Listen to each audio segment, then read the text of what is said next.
मित्रांनो नमस्कार. ॲडव्होकेट प्रवीण वाघ या यूट्यूब चॅनलवरती आपल्या सर्वांचे स्वागत आहे.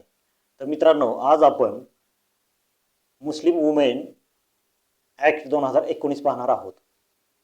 थोडक्यात मित्रांनो Muslim women protection of rights on marriage act 2019 पाहणार आहोत.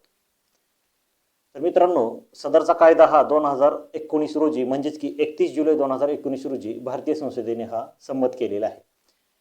विशेष म्हणजे हा कायदा आणण्यामागचे उद्देश म्हणजे की भारतामध्ये मुस्लिम महिलांना त्यांच्या पतींद्वारे दिले जाणारा तलाक, जो की तलाक म्हणून तोंडी तसेच शब्दांद्वारे तसेच लेखी आणि तसेच इलेक्ट्रॉनिक माध्यमांद्वारे म्हणजे की व्हॉट्सअपद्वारे फेसबुकद्वारे किंवा मॅसेजद्वारे देखील तलाक दिल्याचे प्रकार आणि अशा घटना आढळून आल्या.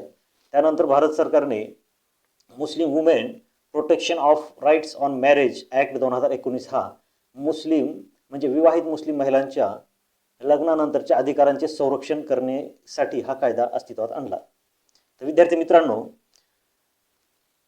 मुस्लिम वुमेन ॲक्ट 2019 मधील कलम 3 प्रमाणे तलाक to be void and illegal असे स्पष्टपणे सांगितलेले आहे. म्हणजेच की तलाक हा बेकायदेशीर आणि निरर्थक आहे असे कलम 3 प्रमाणे सांगितलेले आहे. जर एखाद्या मुस्लिम महिलेच्या पतीने तिला तोंडी शब्दांद्वारे किंवा लेखी किंवा तसेच इलेक्ट्रॉनिक माध्यमांद्वारे म्हणजेच की मोबाईलद्वारे व्हॉट्सअपद्वारे फेसबुकद्वारे किंवा टेक्स्ट मेसेजद्वारे तलाक तलाक तलाक म्हणून असे 3 वेळेस किंवा कितीही वेळेस असो अशा प्रकारचा जर कोणी जर तलाक दिलेला असेल तर तशा प्रकारचा तलाक हा बेकायदेशीर आहे तसेच इल्लिगल अँड वाईड आहे, निरर्थक आहे असे स्पष्टपणे या कायद्यामध्ये सांगितलेले आहे. तर विद्यार्थी मित्रांनो अशा प्रकारे एखाद्या विवाहित मुस्लिम महिलेला जर तिच्या पतीने सदरचा तलाक हा तोंडी शब्दांद्वारे लेखी किंवा इलेक्ट्रॉनिक माध्यमांद्वारे म्हणजेच की मोबाईलद्वारे व्हॉट्सअपद्वारे टेक्स्ट मेसेजद्वारे फेसबुकद्वारे जर अशा प्रकारचा जर तलाक दिला, अशा प्रकारचा तलाक म्हणून जर तिला तलाक दिला तर कलम 4 मुस्लिम वुमेन ॲक्ट 2019 याप्रमाणे कलम 4 प्रमाणे त्या विवाहित मुस्लिम महिलेच्या पतीच्या विरुद्ध गुन्हा नोंद करण्याचे प्रावधान कलम 4 मध्ये दिलेले आहे. म्हणजेच की कलम 4 प्रमाणे त्या पती विरुद्ध FIR नोंद करण्याचा हा कायदा अस्तित्वात आलेला आहे.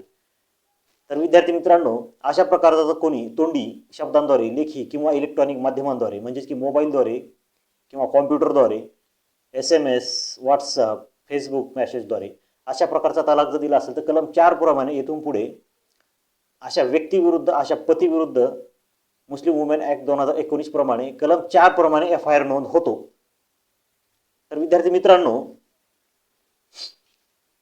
कलम 6 जर अशा प्रकारचा तलाक एखाद्या पतीने विवाहित मुस्लिम महिलेला जर दिला तर अशा परिस्थितीमध्ये कलम 6 प्रमाणे या कायद्यामध्ये अशी तरतूद केलेली आहे की अशा परिस्थितीमध्ये त्या विवाहित मुस्लिम महिलेचे जे कोणी अज्ञान मुलं असतील म्हणजे की मायनर मुलं मुली असतील ती मुलं आणि मुली त्या विवाहित मुस्लिम महिलेच्या ताब्यात ठेवण्याची तरतूद या कलम 6 मध्ये सांगितलेली आहे. तसेच विद्यार्थी मित्रांनो कलम 7 Muslim women act protection of rights on marriage 2019 तर कलम 7 प्रमाणे सदरचे गुन्हे हे दखलपात्र स्वरूपाचे आहेत म्हणजेच की कॉग्निजेबल ऑफेन्स आहेत. म्हणजेच अशा प्रकारची दखल जर पोलीस स्टेशनमधील ठाणे प्रभारी यांना किंवा पोलीस अंमलदार यांना जर दिली तर अशा प्रकारचा दखलपात्र स्वरूपाचा गुन्हा असल्यामुळे अशा तक्रारीमध्ये कलम 4 प्रमाणे गुन्हा नोंद करणे अनिवार्य आहे. म्हणजेच की FIR नोंद करणे अनिवार्य आहे आणि अशा प्रकरणामध्ये FIR नोंद होतो.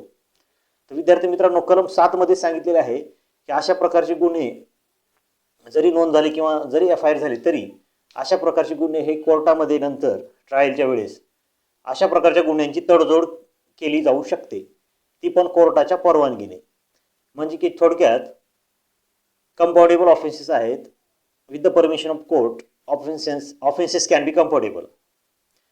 थोडक्यात की कोर्टाच्या परवानगीने सदरचे गुन्हे हे तडजोड करून निकाली सुद्धा काढले जाऊ शकतात. विद्यार्थी मित्रांनो याच कलम 7 मधील कलम C मध्ये जामिनाबाबत तरतूद सांगितलेली आहे.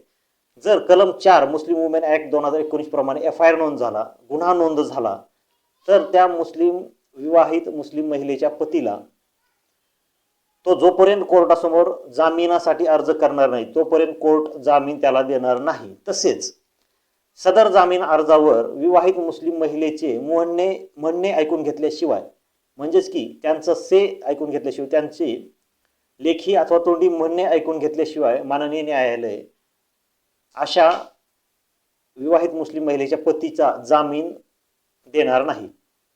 आणि जर म्हणणे ऐकून घेतले तर त्यावेळेस न्यायालय योग्य ती कंडिशन घालून, योग्य ते आदेश करून अशा मुस्लिम महिलेच्या पतीला जामीन देऊ शकतो। तर विद्यार्थी मित्रांनो, आज थोडक्यात आपण Muslim women act 2019, Muslim women protection of rights on marriage 2019 हा कायदा पाहिला। तर कलम 4 प्रमाणे FIR नोंद करण्याची तरतूद यामध्ये आहे। विवाहित मुस्लिम महिलेच्या पतीविरुद्ध जर त्याने तोंडी तलाक दिला किंवा इलेक्ट्रॉनिक माध्यमांद्वारे तलाक दिला किंवा शब्दांद्वारे दिला किंवा लेखी दिला, तर अशा परिस्थितीमध्ये कलम 4 प्रमाणे FIR त्या पतीविरुद्ध नोंद करण्याची तरतूद आहे। तर विद्यार्थी मित्रांनो, तसेच याच मुस्लिम वुमेन ॲक्ट 2019 मधील कायद्यातील कलम 7 मध्ये सांगितल्याप्रमाणे अशा पतीला तोपर्यंत जामीन मिळणार नाही जोपर्यंत तो जामिनासाठी अर्ज करणार नाही आणि जोपर्यंत ती विवाहित मुस्लिम महिला त्या जामीन अर्जावर तिचे म्हणणे देणार नाही तोपर्यंत माननीय न्यायालय अशा आरोपीला जामीन देणार नाही। तर विद्यार्थी मित्रांनो, आज आपण थोडक्यात मुस्लिम वुमेन ॲक्ट 2019 पाहिला। जर सदरची माहिती आवडली असेल तर हे चॅनेल सबस्क्राईब करावे। धन्यवाद।